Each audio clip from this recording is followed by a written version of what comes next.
tu kuona kama Kibisu ameamka. Hey, Kibisu. Kibisu. Yeah. Are you ready? Twende bwana, it's morning. Never again. Once bitten, twice shy. You won't catch me off guard again. Bro bana. Me, I'm ready bwana. Ushawasha? Me niko ready. Okay, I'm ready. So today we're in Kang. And we're going to Ukwi. Okay. So it's our first day of shoot. Yeah, it's our first day of shoot. Ukwi is 300 kilometers from here, in the very interior. What? Hey, but come, let me show you something. Come on. You see that? You are in the Kalahari Desert, please save water. Exactly. Yes, we are right in the middle of the Kalahari Desert, and this is where our story for today starts.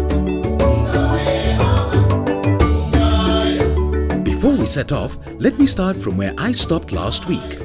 What is the staple food in Botswana? Pap.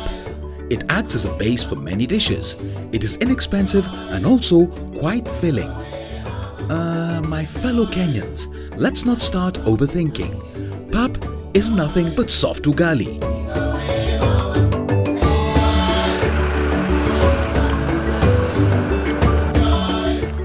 Ukwi is a very remote village near the Botswana-Namibia border. Ukwi is in Kalahari district and Hukunsi sub-district. We're going to meet the Bushman tribe. It's gonna be a tough one today. A total of 600 kilometers to and from our destination. More than half of the journey on gravel. But who doesn't love a good challenge? Unlike Kenya, Botswana doesn't have small food kiosks strewn everywhere. So yesterday evening, we visited Choppies for some supplies and are ready for this. Before we go too far, meet Russian. He too is from Botswana Red Cross and we're in his territory. He is now our host. It is still dark. Curfew just ended 2 hours ago at 4 AM. And as the light starts setting in, you can start seeing the large tracts of unexplored land. Oh dear Lord, the things we do to give you a clean picture.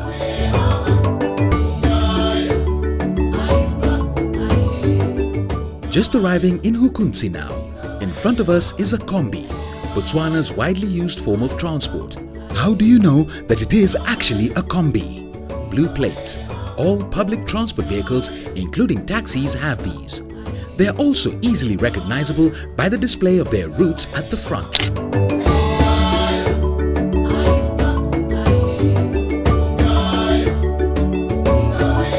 Last week I promised to tell you about water pans. Incidentally, almost every city, town, village in Botswana is around a water pan. And the reason, as we came to find out, is simple. People move to close water, so that also they can use the water. Use or the water the distance of travel. And also kill animals. Okay. For consumption. Okay. So we took a stop at the water pan in Hukunsi to catch a breath.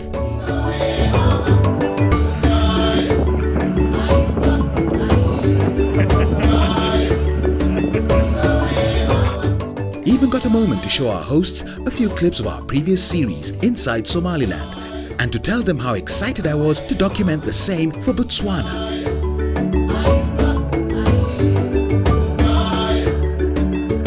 So this is where we leave all the smooth roads we have been enjoying and get onto gravel for the real adventure. True to my prediction, adventure really starts. This is surely a cattle country and Halagadi has its fair share of the same.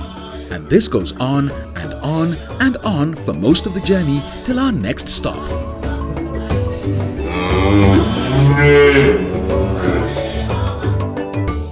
Next stop, a salt processing plant. This project, we learn, is a lifeline for the community around. This by offering employment.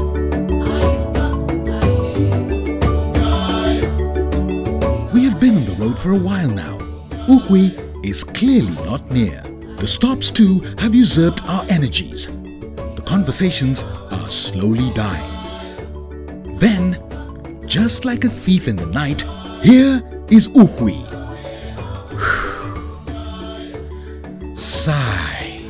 At last. First order of business, pay a courtesy call to the village elder. Remember, we are here on a humanitarian mission. He shares a few words of wisdom. Lina lami ke kaskometsa ping. Khosi ya motsono wa ukhuo. O santse o le o tlhaelelwang ke ditlamelo. Jaaka ha ne le re tletse ka dijo.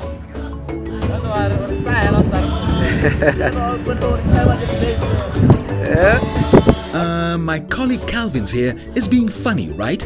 Did he even understand a thing? Wait a minute. If you've watched a lot of Southern African movies and programs, you must have seen these interesting outfits. The Botswana Red Cross has been instrumental in distributing foodstuff to disadvantaged families in this village. This follows the ravages of drought. Okay, a little history here. Why exactly is this community referred to as Bushmen? The term Bushman came from the Dutch term Boziesman, which meant bandit or outlaw. This term was given to the San during their long battle against the colonialists. The San interpreted this as a proud and respected reference to their brave fight for freedom from domination and colonization.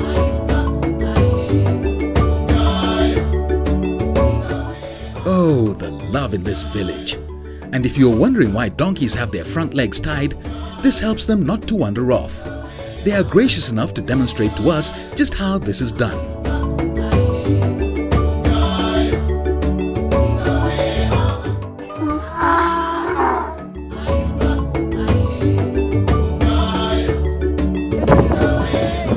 How do you cool off on a hot afternoon? A good swing, right? Wonderful moments spent in Ukhui village. Next week, Are